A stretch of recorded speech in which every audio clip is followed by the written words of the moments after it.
Bon là, j'ai pas pu m'empêcher de réagir. Je reçois un mail de Mieux vivre votre argent auquel je suis abonné, puisque souvent toutes les vidéos que je vous fais viennent de 2 canaux principaux.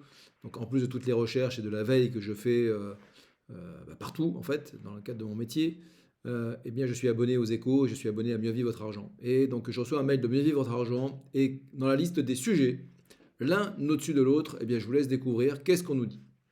Propriétaire, gare à la nouvelle obligation de déclaration. Pour la première fois cette année, les propriétaires d'un logement vont devoir déclarer à quel titre ils l'occupent. Objectif, permettre à l'administration fiscale d'identifier les biens qui restent soumis à la taxe d'habitation sur les résidences secondaires, alors que celle due sur les résidences principales est désormais définitivement supprimée pour tous les Français. Eh oui, fini la taxe d'habitation.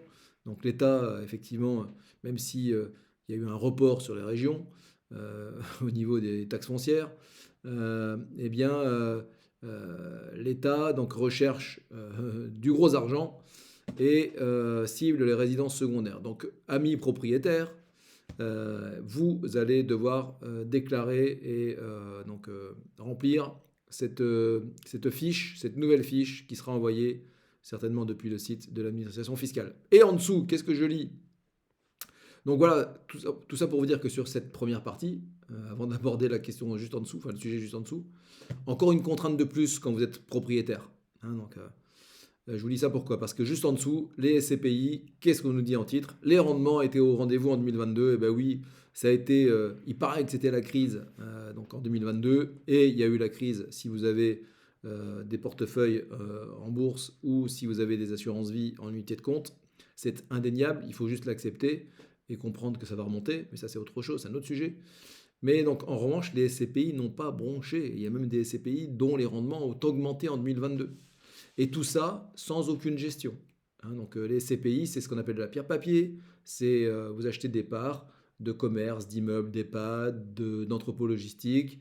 Et donc les sociétés de gestion, en contrepartie de ces parts que vous avez achetées, vous reversent un loyer.